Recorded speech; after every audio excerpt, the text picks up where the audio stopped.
Hey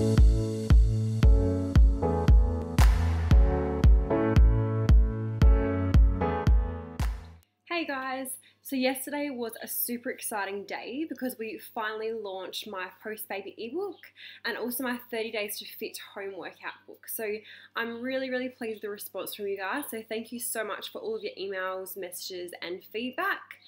We had a fantastic day yesterday as launch day, and I'm just really pleased with all of your feedback. Everyone's been loving it, and I really feel more passionate than ever and certain that we really need to spread the word about post-baby fitness because there are so many women that just don't have the support out there that they need.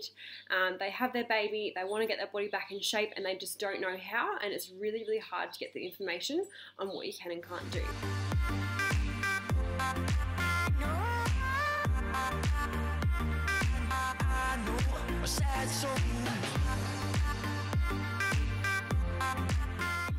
So I'm always about trying to give you guys as much information as I can and help you guys out for free, which is why I love doing my vlogs and giving you little tips and bits and pieces.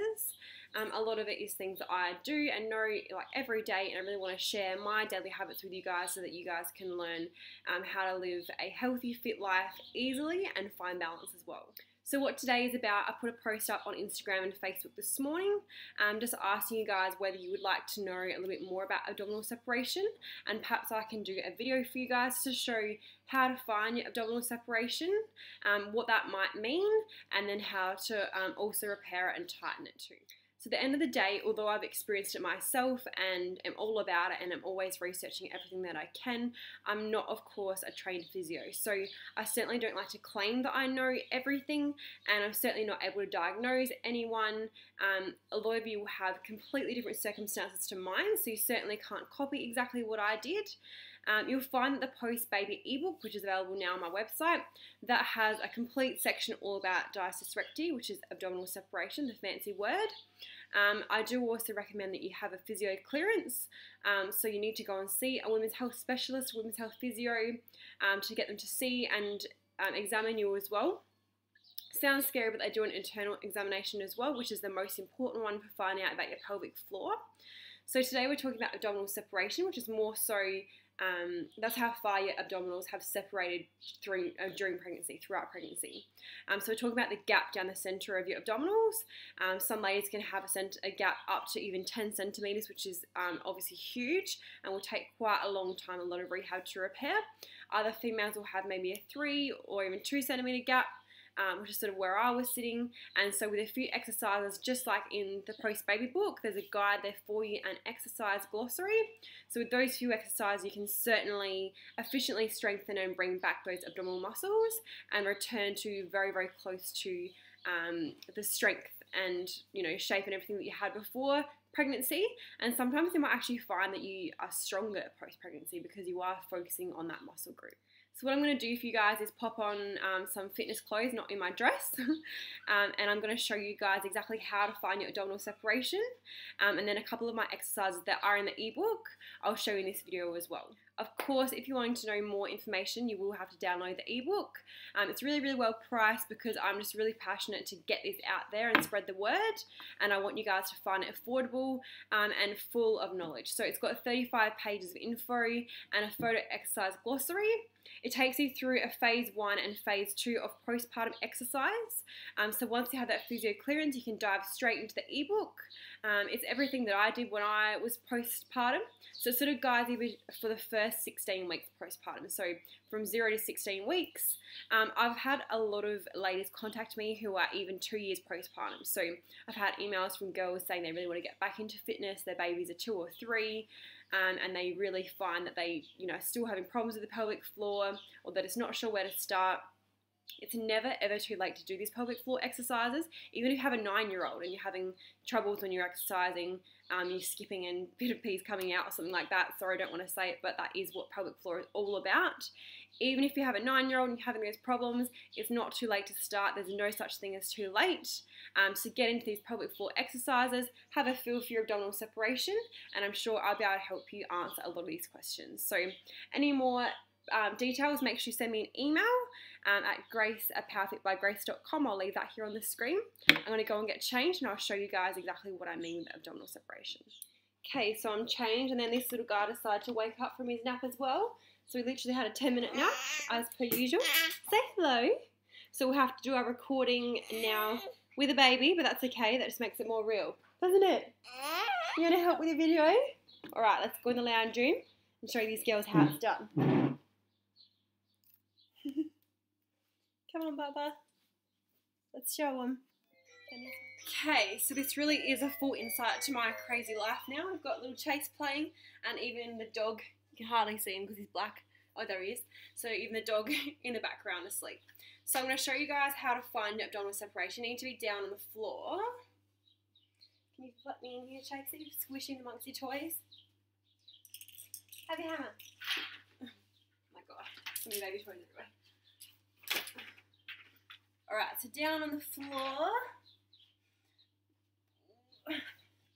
So laying all the way down. Dog. And then pop your fingers just above your belly button where you think your belly button is. My pants are actually a bit in the way. Chase it. So just above your belly button. And then all you want to do, especially in the early stages, is just lift your head slightly, just like that. And now I can feel right down that ridge there. So I do still have squishy skin as well. So it's quite funny how stretchy your skin stays. But now I can feel, and I still can fit a finger in between. So that would be 1 centimetre. So I'd say I have 1 centimetre gap. So a lot of women, and when you've had a baby, you won't be able to get up like that either. Abdominals are still recovering. So a lot of women will find that the separation will be 2 centimetres or greater. So mine postpartum, so the nurses checked me in hospital, and I had a 3 centimetre gap to start with. Then the next day it was 2.5 centimetres, so it sort of already started to recover on its own, which would be part of being healthy and fit during my pregnancy would have helped this. And then after going to the physio, I got it down to that 1 centimetre. So now, what are we? 9 months postpartum, and I still have that 1 centimetre gap. So I would say that will stay that way. I probably could continue to try and work to bring it together, but really it would only be a cosmetic thing, because 1 centimetre is still giving you a really nice strong foundation, a really nice strong core. So really to make it smaller, there really is no benefit. So I don't really need to worry about that one. I'll give you guys just 2 of the exercises that are in the post-baby book. For the rest of them, you'll just have to download it and buy it and follow them in there as well. I mean, there's thousands of exercises that you could do, and you'll probably find that your physio will give you specific exercises for your case as well. I just realised I was talking and it wasn't even recording. So saying that one all over again. The first exercise that I'm going to give you guys is one that's fantastic for those early days, because you actually do it when you're breastfeeding as well. So say you were sitting with your baby and you were breastfeeding, you could literally just focus on this and it would help to strengthen your pelvic floor. So this one, not so much for your abdominal separations, but for the pelvic floor, which are the deeper muscles underneath. They are more important really than even your abdominal muscles. So strengthening your pelvic floor is going to still be activating your abdominal muscles and helping to tighten and bring everything together as you were before you had your baby, not post. So I'll pop you on here, if you'll stay. Okay, so have your robot. So the first one, you actually probably can't see anything, to be honest. But what you want to do is pop your hands on your stomach here and just sitting nice and still. So like I say, you could be breastfeeding and just breathe in and breathe out. And as you want to breathe out, you want to really tighten right down the bottom here. So let me move you for a second actually, Chase. You want to tighten. Your pelvic floor is like all the way down here. Ugh. So all the way down the very, very bottom here, sort of in your groin area. You want to have your hands here. Breathe in, breathe out. Really tighten, suck in that area there. That's your pelvic floor. You're going to hold that one for 5 to 10 seconds. So while you're feeding, 5, 4, blah, blah, blah, 3, 2, 1. And then release and relax, and make sure you completely let go of your belly. So let all your rolls hang out, let it all go, and really, really like disengage that pelvic floor.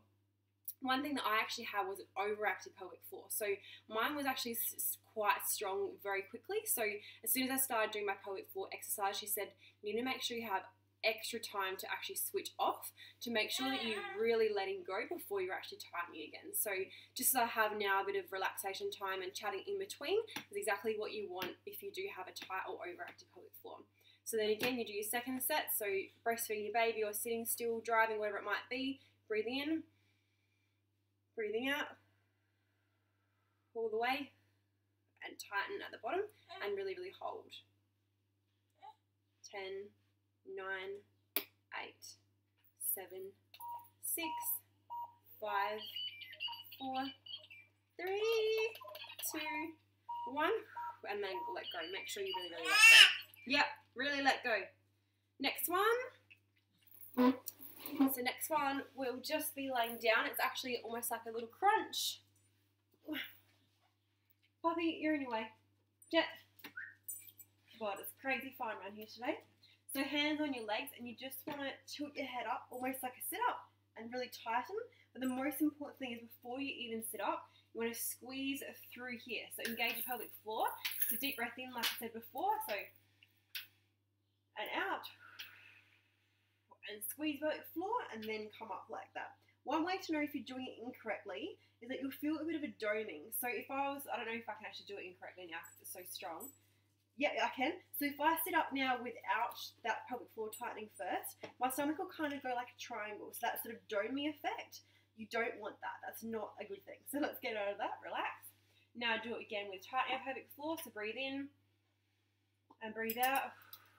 Tighten and then come up, and my belly stays nice and flat. So that's the difference between engaging your pelvic floor or only engaging your abdominal muscles. And you want to make sure you're engaging all of that at once. Alright, so that's my 2 tips I'm going to give you today, the very, very basic ones. Best ones to start off with postpartum. Like I say, you guys are going to love my ebook. If you do purchase it post-baby, it's going to be exactly what you need, especially the first 0 to 16 weeks, so the first 16 weeks of having baby. And like I say, if it has been 9 years, 2 years, whatever, it's never too late to start strengthening. See your women's health physio and then go from there. But it's never, never too late to start trying to repair. You know, your belly has done so much in this time growing a baby. I mean, I was nearly 25 kilos heavier than now. So I'd say at least 18 of that was all in my stomach, body fat, baby, and fluid. So really my abs have had to stretch so far out and now up, you know, nice and tight back in again. But there's a lot of work that happens in there. It doesn't just happen by itself. So you can't just sit there and hope that in 3 years' time it's just going to fix itself, because it most likely won't. Thanks so much, guys, for watching and listening to my YouTube video. I like to give as much as I can to you guys, so make sure you send me an email if you have anything else that you want to know or that I can record for you. I'll jump straight on it when I can. So thanks for watching, and continue to follow my journey. We're enjoying our Chase. Say goodbye to everyone. Say bye-bye. Say bye-bye. Down on this one. Chase, say bye-bye, everybody. Chasey, what's here? Bye-bye, everybody. Bye-bye. Right, see you.